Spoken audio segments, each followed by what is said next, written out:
Yung Northport Batang Pier ngayong season 48 ng PBA, may maganda silang panimula.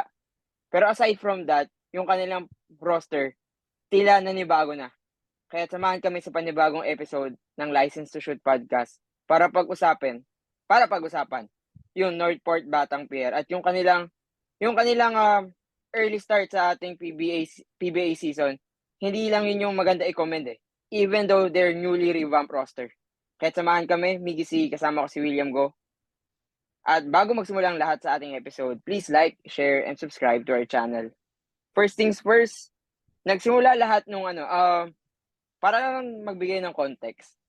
Yung Northport kasi, for me, naging fan sila ng Northport since 2013 pa. 2013. Basta naging PBA fan ako, global port na ako nun.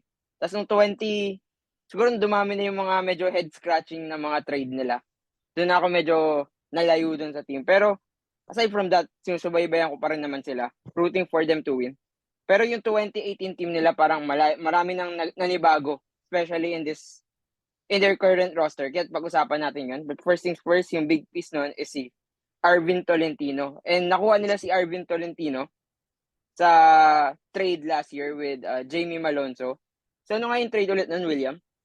Alala ko lang si Malonzo, tapos kapalit si Salado Caperal, si Jeff Chan, tsaka si Arvin. Siyempre, biggest piece si Arvin. Tapos may mga ibang player movement pa kasi alam ko dun sa trade na yun, dun napunta si Pesumal sa Hinebra eh. Tsaka si ano. Oh, yun din ata yung Three-team kay ba yun? Paul Zamar. Hindi, basta nagkaroon ng balasa pero yun yung main ano eh. Sige, ito.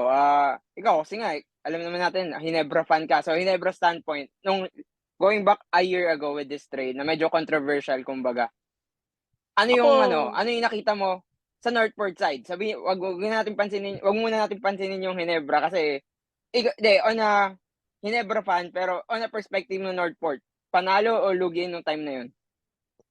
ayun yung ever since alam ko namang win-win yun eh. Kasi parang breakout na si Arvin eh. Doon na ano parang I mean sobrang nag-fit siya sa system ni Coach Tim. Pero parang feeling ko nun especially nung napanood ko siya sa Ateneo tsaka sa FEU, meron pa siyang mabubuga eh.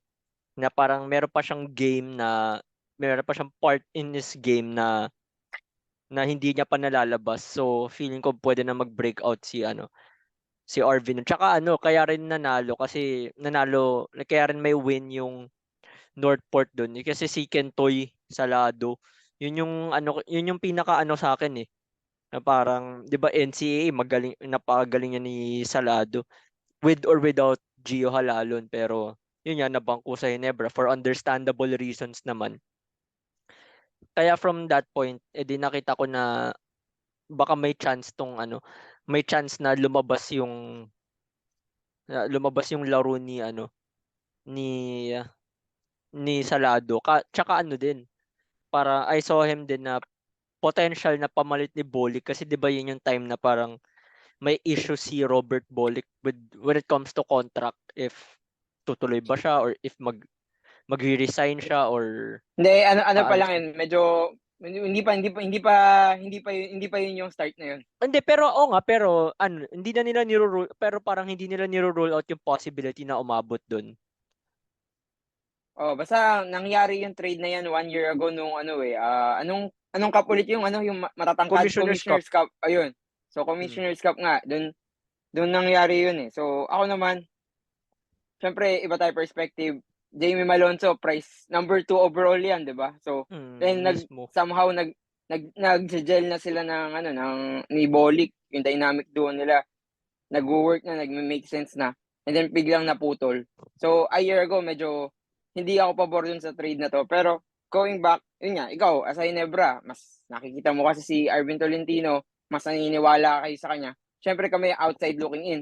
Hindi kami masyadong, hindi pa namin masyadong hindi namin nagigets nung time na yon yung Arvin Tolentino. Pero this time around, siyempre, a lot of people, marami ng tao, si Arvin Tolentino turning heads with his performance and definitely to end the conversation of yung lugi ba yung Northport noon, maybe on that time, some people will say, oh, pero I think 1 year after, huge difference, and feeling ko marami na rin, yung mga nagsasabi noon na lugi Northport, ngayon, naiintindihan na nila na win-win. Pero, syempre, I think for me lang naman, kailangan lang din respetuhin yung opinion nila before. Pero kung nagbago sila ng opinion after 1 year, syempre, ano yun, valid. And, ayun, going back kay Tolentino, ano yung napansin mo with that big 1 year with Northport and paano siya break out this year? Ano, siguro mas nakita kong pinakawalan siya, 'di ba? Parang mas pinakawalan si Arvin na parang, 'di ba, mas may leeway siya to perform ganyan. So, parang in that sense nakita kong mas nagagamit siya. And also, yun nga na parang medyo out of a system siya. I mean, hindi ko naman minamasama kung systematic yung laro, yung sistema, or like free flowing, 'di ba? Depende rin sa player yun eh. Although napakita niya na he can work within a system kasi 'di ba, coach team known for like benching rookies pero he was getting significant amount of minutes. Kahit yung first conference niya sa Hinebra. So doon pa lang nakikita natin na kaya naman ni Arvin, na mas versatile siya, 'di ba? So ayun. Kaya parang now na mas marami siyang kayang gawin. Kaya ano siya, parang nag-benefit sa kanya yung trade kahit papaano. I think, syempre, dun sa trade na yun, siya talaga mismo nag-benefit nun. Yung breakout year niya, I think hindi niya naman magagawa yun if nasa crowded front court or back court naman siya. And also, yung experience din naman niya with international, international tournaments, nakatulong din yun with his big jump. As you can say, one of the main man of Northport. Pero siguro for some, ikaw, hot take mo ba, siya yung main man for Northport ngayon? Siya naman na talaga. Like, As in, hindi. Kahit bumalik yung mga babalik, yung mga na-injure, ganun, siya yung main man na. or sino pa ba yung wala? Si Zave pa lang naman yung injured, di ba? Si Will. Navarro. Pero more on Arvin na kasi si Navarro parang ano pa lang. I mean, as great of a player he is, di ba? Nung na-injure siya, medyo parang he was trying to make a name for himself pa nung time na yun. Dito kasi yung kay Arvin, ano na siya nag-player of the week nga yan, siguro mga first or second week niya sa Northport. Alam ko nag-player of the week yan eh. Parang medyo foggy na memory ko, pero may instance nga na maganda yung shooting niya nun eh. Pero yung jump na lang, sige. Last year, kilala natin siya as shooting eh. As someone who could shoot from beyond the arc. Pero this time around, 1 year jump niya, yung nakaka-impress is umaatake na siya sa basket and the same time with his finish. Tsaka yun nga, yung parang kahit paano kinukuha niya na yung main role as the number 1 man for Northport. Ever since naman yun nang nagagawa niya na yun, like kahit sa FEU pa lang, di ba, umaatake naman si Arvin. Basta sobrang versatile niya talagang player. So ngayon di ba, parang when you look at it sa Hinebra, although Wait lang, sorry, cut lang kita. Sa college basketball niya, more of a stretch big lang siya. So yung sa Hinebra naman, ako perspective ko to nung sa Hinebra siya, more of a stationary shooter siya. Kasi ang dami naman mag-create for Hinebra, di ba? So siya yung shooter from the corner or from the wing. doon So siya this time around sa corner. Di ba? So this time around sa Northport, hindi na siya yung parang hindi na nga siya stretch big eh. Wing na siya. Then hindi na lang siya stationary shooter. Umaatake na siya from 3 levels of the floor. Diba? Ayun nga. So, ever since naman alam natin versatile talaga laro ni Arvin. Diba? So, now na mas napakawalan na siya. And feel ko nakatulong din yung stint niya sa Hinebra. Kasi, di ba, syempre kahit ano sabihin mo, coach team yon, tapos sa dami-dami ba naman ng mga vets sa Hinebra nun. Di ba? So, kahit papaano may mga natutunan siyang lessons na pampa-improve ng laro niya pagdating ng season. Sige, wait lang, may tumatawag sa akin. Tuloy mo lang. Sige. So yun, after Arvin Tolentino. Yung ano naman is next na part ng Northport is yung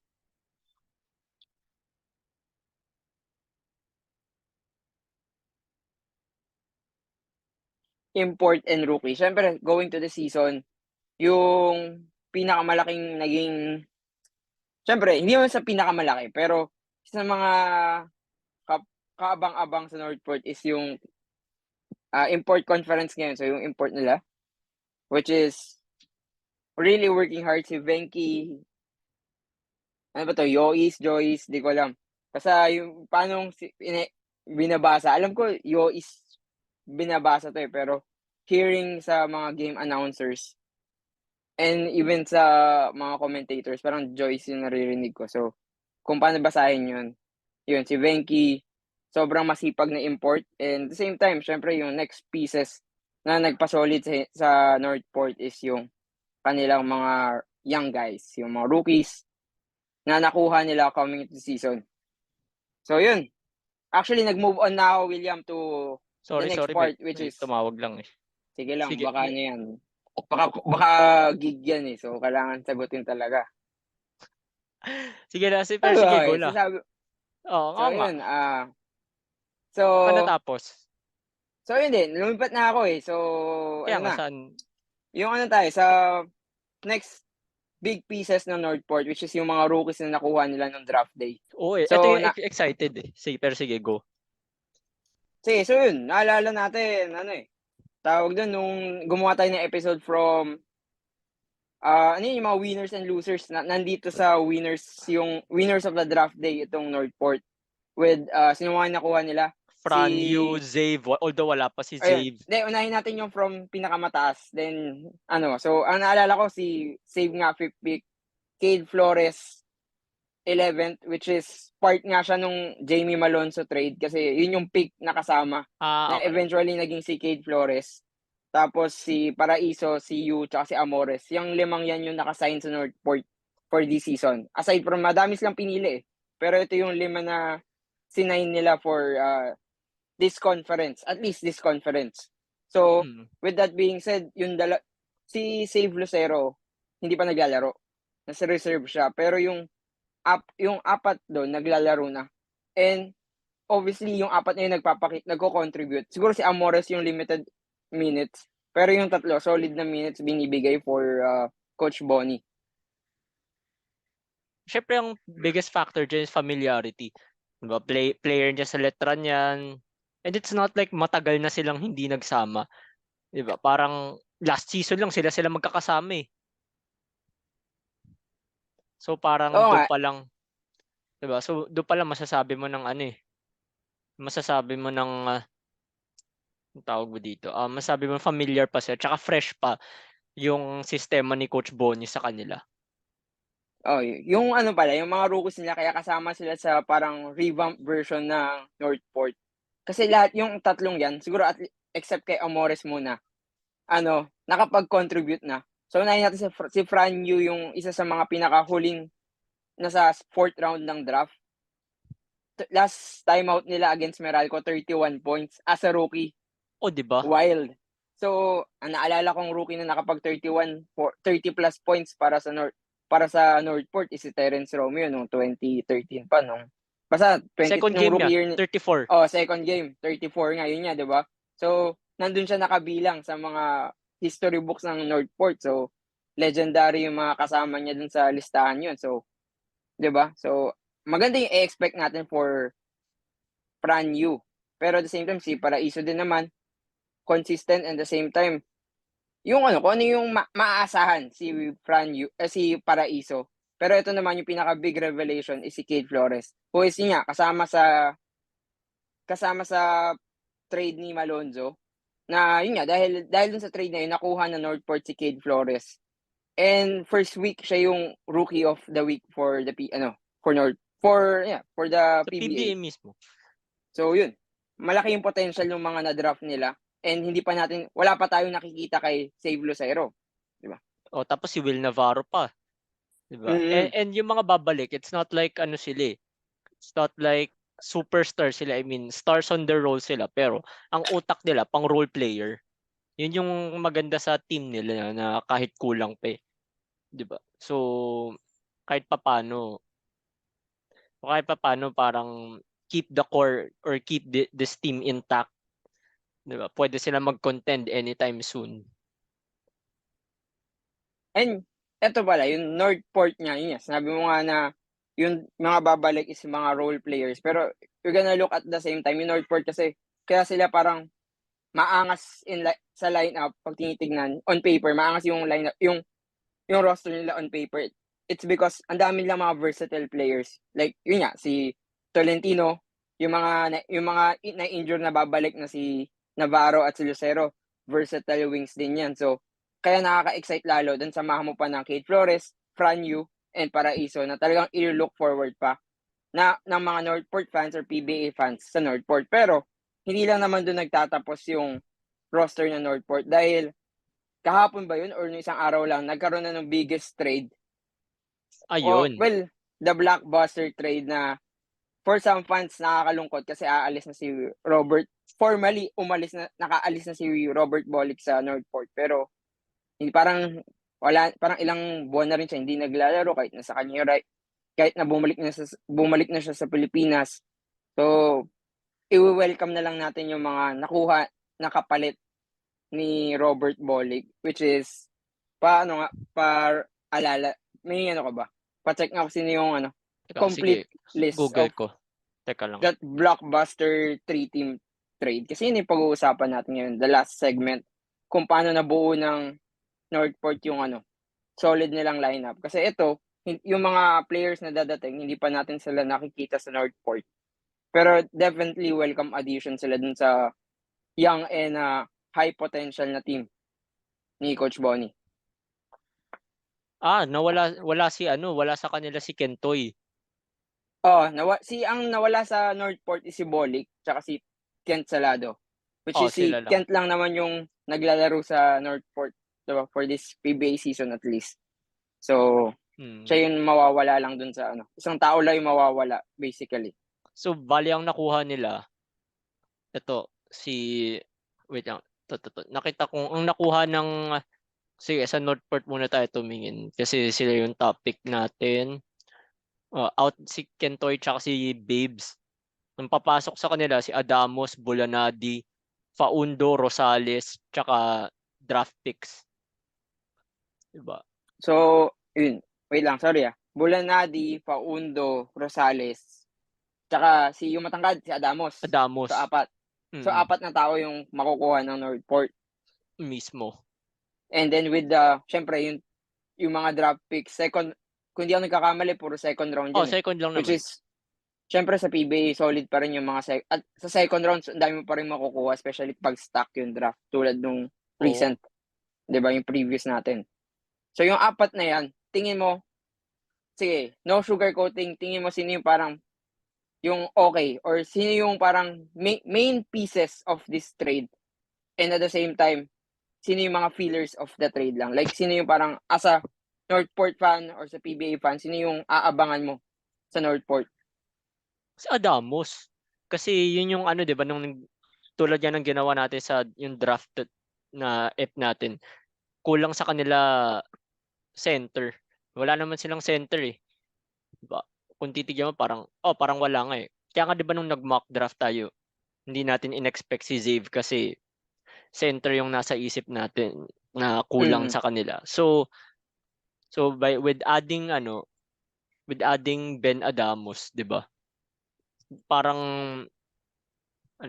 paano ba masabihin to? May center na sila, may tira pa sa labas, so he can space the floor pa kung sakaling gustong mag-attack nila Franyo kasi 'di ba may pagka-slasher din si Franyo. And si din, tsaka si Zave kung pagbalik niya, 'di ba, may enough space na umattack, tsaka si Arvin. So doon pa lang doon pa lang lamang ka na yung center na nakuha mo is hindi siya solely reliant sa ilalim eh. Kaya niyang tumira sa labas. Tapos si si mga pieces pa nila. Si Bulanadi, 'di ba? Parang at least off the bench kasi 'di ba 49 or 50 points siya nun sa Hindi, NC. sa NC? Feeling ko Oo. hindi 50, si Bolick yung Ay, oo. nag-50. Basta mga 40s, late upper Oo. 40s, 'di ba? So, 'di ba, alam na he can score. So, any bunot lang sa kanya, kada bunot siya pwede na siyang score. Parang spark plug ba kung tawagin. And then Chris Rosales, steady point guard, 'di ba? So, solid pa rin naman si Chris Rosales kahit hindi siya yung superstar point guard na like levels nila LA, Jason, etc. Pero he can parang kaya niya mag-top point guard. Although siguro ngayon magba-back up siya kasi feeling ko given yung performance ni Franyo nun pwede siya gawing top point guard eh. Mhm. Oo, and yun nga, last time out din pala yung against hindi, yung laban nila against Token Tex overtime yun. Si Franyu na yung overtime, ta's yung Oh, rookie yung pinagtitimon mo ng offense mo. So, malaking tiwala yun oh, kay Coach Bonnie and feeling 31 ba ko siya? 31 like hindi, that? hindi, 31 siya sa Meralco pero nung Token Tex win naman nila, siya yung sa overtime, yung crucial stretch, siya yung gumagawa ng mga tamang plays. Yung mga tres niya tsaka yung assist niya kay Mm. Arvin Tolentino yung nagpanalo sa kanila essentially. Ah, So, okay. yun nga, going sa akin namang opinyon, dahil 4 yung dumating sa Northport, feeling ko para sa akin medyo hot take, pero si Bulanadi lang yung parang may high upside. I mean, nandun pa rin si Ben Adamos, pero si Bulanadi kasi kahit papaano yung potential niya, somehow napapakita niya pa on a daily basis sa kahit papaano nalagay siya sa crowded backcourt with SMB, nakikita natin yung potential. So, coming here sa Northport, baka nga mas maging wild siya. Si Adamos naman medyo question mark kasi I mean, oo nga, kailangan ng Northport ng big. Pero so far si Calma, maganda yung nilalaro eh. Kahit sabi mo undersized siya ng konti as a Mm. big man sa PBA. Ang ganda nung pinapakita niya in this stretch for Northport. Yun din yung Yung Ada yun din yung Sige. actually wait, sorry to cut you. Pero yun din yung na-notice ko kay JM Calma kasi parang yun din mas makakalaro na siya at his parang kung saan siya pinaka-komportable. Diba? Kasi usually ang adjustment ng position sa PBA, 'di ba? Bababa ka eh. Parang kunyari center Mm, ka, tapos power forward, bababa ka power forward. Pero siya umakyat, 'di ba? So mm. underside siya. Ano yung sabi ni Coach Pidu sa kanya noon na Ano yan, 6'5", pero hindi 6'8" 6'8, pag hindi, may 6'8 pag 6'8 sa pag buhok. buhok. Oo. Diba? Pero syempre hindi naman yung buhok doon kaya yun yung parang nagiging factor siya na undersized niya siya. I mean, kahit sabihin natin na komportable siya sa position na yun. Diba? Iba pa rin pag tumapat na siya sa mga kina Japet Aguilar, si C-Stand, si Junmar, at least Mm. kahit papaano 'di ba na parang at least when it comes to size, 'di ba? Advantage pa din si Junmar. Pero 'di ba, kay Ben at least kahit papaano when it comes to size, medyo kaya niyang parang ba, parang wala masyadong size disparity. Si Ben is 6'7" eh 'no, mga O gano'n. 6'7", 6'8", ganun eh. Ayun, so, yun para sa akin lang naman for yung 4 na dumating sa Northport, excited ako, para sa kanilang lahat. Si Paundo babalik Northport, alam ko nag-Northport 'to, eh, 'di ba? Nung time ni Pido ata alam ko nag-Northport 'to. Brief moment nung kailangan nila ng mga big mans, alam ko nakuha 'to, eh, for some and then si Chris Rosales, eto saan ba 'to naglaro before sa Rain or shine? Rainier hindi, like as in yung way back pa. Hindi ko na Parang nagbarako ba maalala. parang nagbarako or nag-Phoenix ba 'to? Alam ko Rain or shine siya nag-start eh. Teka, search ko. Basta ano, sa independent team 'yan dati, 'di ba? So, nung nandun pa lang siya nun, excited na ako dun para sa kanya and now nasa Northport siya. Gusto ko siya mag-blossom although yun nga, medyo puno yung madami ng point guard At yung TNT siya no'n, Northport, eh. nagsimula siya TNT. Ayun, pero basta journeyman na siya sa PBA. So, alam ko si Papa sinasabi magaling 'to sa ABL or basta sa International League. May laro 'to, eh. So, at least sa Northport gusto kong makita yun. Pero question mark kasi nga medyo madaming tao sa guard position for Northport. Tapos si Bulanadi naman, syempre ito yung high upside, or ito talaga yung ito na yung pinakamalaking nakuha nilang isda from that Bolick trade. Then siguro sama lang natin si Adamos na medyo question mark on how can he tawag doon, paano niya kayang patunayan yung kanyang potential since his draft.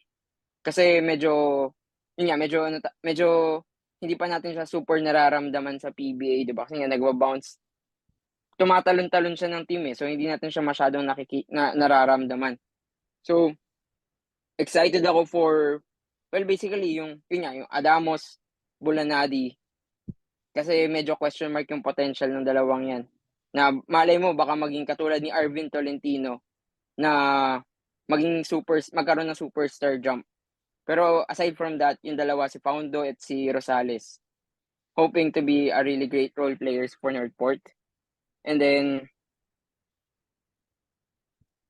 yun lang naman sa akin, parang sa trade na yun. Ikaw, ito na lang, to end siguro the episode. Do you think na okay na ba yung nakuha nilang haul for Bolick? Oo naman. Kasi So, 'di ba, apat na yun? kasi kung titignan mo, 'di ba? Kung titignan mo yung obviously pinakamagaling sa trade na yun, 'di ba, si Bolick. So kung sa unang tingin, iisipin mo lugi Northport kasi Robert Bolick yan, eh. Bago siya umalis, 'di ba, parang contender na siya, like, or he's arguably the best point guard in the league. Some even consider him the best point guard, which he had this case for it naman, eh. Pero siyempre nag-Japan for understandable reasons, and also mas understandable naman yung reason kung bakit siya bumalik.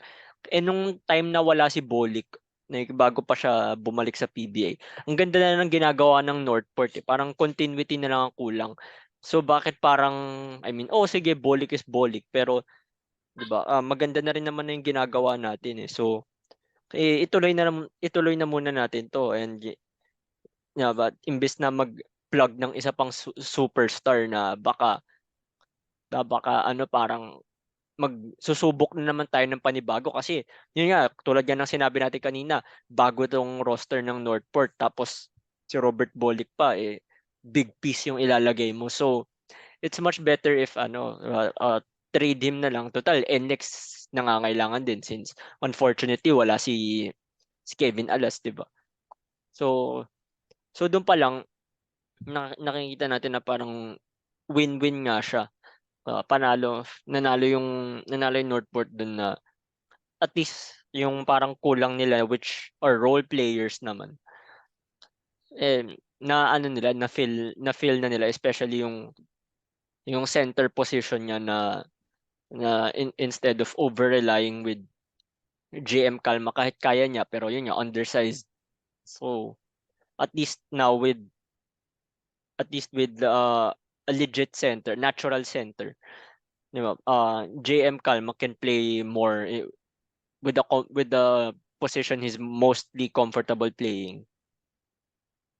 Sorry to cut you lang, sinabi mo kay JM Calma. Tingin ko feeling ko mag all the way 5 na yun si Calma, kasi pag dumating si Lucero, siya na number 4. 'Di ba? So, baka mag all the way 5 na si Calma for Kaya Northport. niya rin mag-tres, eh.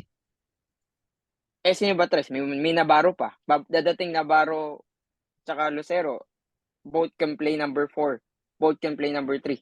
'Di ba? So baka Kaya nga, mahirapan si pero Calma doon. off the bench din, syempre may mga off the bench din na ano, eh. Hindi naman lahat 'yan sabay-sabay, unless Pero magawa. yun, let's see dun kay Calma. Medyo ano lang ako, parang i-add ko lang kasi daming dadating na magagaling na power forward yung Northport after injury. Pero going dun sa trade, sa akin hindi ako super solve kasi yun nga, sinabi mo na, Bolick is the best of the best of the point guard. One of the best here in the PBA, and some may think he is the best. And you'll just get two young potential players. Pero at the same time, okay na rin ako kasi hindi din naman nagagamit ng Northport yung si Bolick, 'di ba? Nasa kanila yung rights pero hindi naman naglalaro sa kanila. So parang medyo hindi useless nga din. So trade him na lang with two players na may high potential, and then some and players na may elite role players potential. why not? Yung maganda na rin yung haul. Pero kung titignan mo on a standard na star player yung pinakawalan mo, all-star, and you'll get parang 2 rising stars, wala pa masyadong like wala pang Excuse all-star me. dun sa nakuha nila, 'di ba? Oh, wala Sable pa. na natin, so yun lang naman. Yun lang naman sa akin, parang hindi okay na rin pero kung mataas yung standard or kung tataasan yung standard, hindi nanalo yung Northport on that trade. Pero yun lang, I think itong Northport na 'to kaya natin ginawa ng episode at all is because ang ganda na ng ginagawa nila without essentially ang dami na nawala sa kanila, since 2018 nga parang wala ka na makuhang yung lumang version ng Northport, walang-wala na dito sa wala Oh, na dito sa bagong wala nang kung may footprint or may bakas man nung mga nakaraang Northport, siguro si Taha na lang yun, 'di ba? Basically itong Northport na 'to sobrang bago na. And it's quite impressive na bagong team sila, puro young players, pero at the same time nakikita mo na agad yung potential ng Northport. The only question na lang is, since mukhang kompleto na yung kanilang team, gaya na ba talaga nilang sumabay sa mga Titans ng PBA? well, sa ngayon hindi pa. I mean, too early to tell. Kasi syempre iba pa rin pag playoffs na eh. Gano'n ang Mm. ang PBA kasi 'di ba na parang 'di ba ang ganda lagi ng elimination round pero sa huli alam mo naman kung sino yung magfa-finals kasi yun yung yun yung parang iba na pag playoffs kasi bumabagal yung laro obviously. And aminin man natin o hindi, mas madami ng tao sa crowd.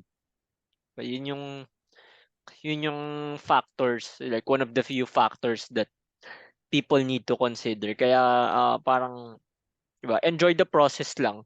'Di ba? Continuity, yun lang naman ng for me na wag lang sana nila i-trade yung mga pieces nila or if magte-trade man 'di ba, yung mga maliliit na na piyesa lang kasi Franyu nagpapakita na sa parang kasi 'di ba sa una mahirap. I mean, as great of a player he was, college player kasi nag-finals MVP yan, tapos 3-time champion. But when it comes to the PBA, especially for a point guard spot, sa dami-dami ng point guards, 'di ba? Madami siyang kaagaw definitely. Kaya parang hindi naman questionable, pero parang may small amount of small amount of parang question or like speculation kung how will he square off dito sa how will he square off pagdating sa mga iba't ibang point guard sa PBA and kung paano siya makakakuha ng playing time as a point guard. Pero now, 'di ba, nabigay na sa kanya and nagpapakita naman talaga siya eh. 'Di ba? So parang do pa lang makikita natin na okay, baka pwede tayong mag-build around Franyu. Tapos ang coach niya pa, yung coach na nagbigay ng break sa kanya, siya din ang papasok sa kanya dito sa PBA.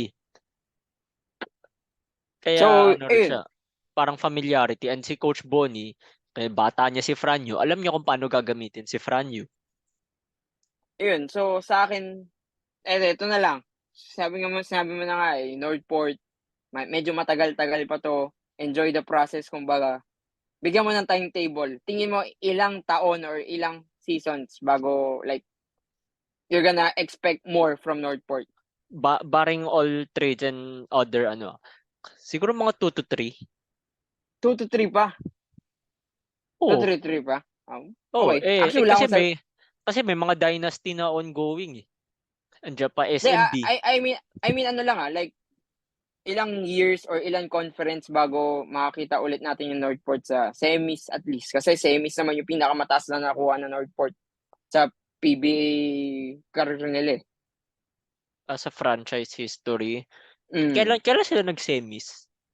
Yung tinalo nila yung NLEX back to back tsaka yung tinalo nila yung Ay, Hinebra sa oo isang nga pala. quarters nung So, dalawang beses lang sila nag-semis in their history. Oo nga pala yung twice Okay, to beat sorry. sila. Tsaka yung kung ika-count yung power raid ni Gary David Hindi, nun, iba na yun. iba ba Coca-Cola yun? Okay, franchise pa yung Powerade eh. Teka, okey. ano yung tinalo nila Hinebra? 'Di ko matandaan, eh. High school pa ako nun, eh, senior mga grade 11 sa 2015, Global Port. Global Port. Pero yun, Oo. essentially Yung pareho lang naman yun, controversial. eh. O, yung controversial. First conference ni Coach Tim sa Ginebra. Oh, ako nga pala, yun nga. So, ilang years? Yun, 2 to Yung 3. ganun, 2 to 3 pa rin to be Kasi umabot. kasi San Miguel, ano pa sila. Ay, semis lang. Kung semis siguro next year kaya. Pero kung contenders, 2 to 3. 2 to 3. Then kailangan walang mabago dyan. Oo, unless walang mabago. Which is parang mahirap Oo. yun sa ano. Pero syempre 'di ba, hindi naman natin alam kung sino yung if ever may magbago man, hindi natin alam kung sino magbabago. So sa ngayon habang wala pang nangyayari 'di ba, enjoyin muna natin. So yun, that is it. Northport, exciting yung revamp nila with the young players, Super. big pieces, young players, rookies, and then yung import nila sobrang sipag din. So talagang kaabang-abang tong Northport na to. And that's the episode of our License to Shoot podcast. Miggy C, kasama ko si William Go. And take it away. And until then, take it easy, stay safe, have fun. Peace and out.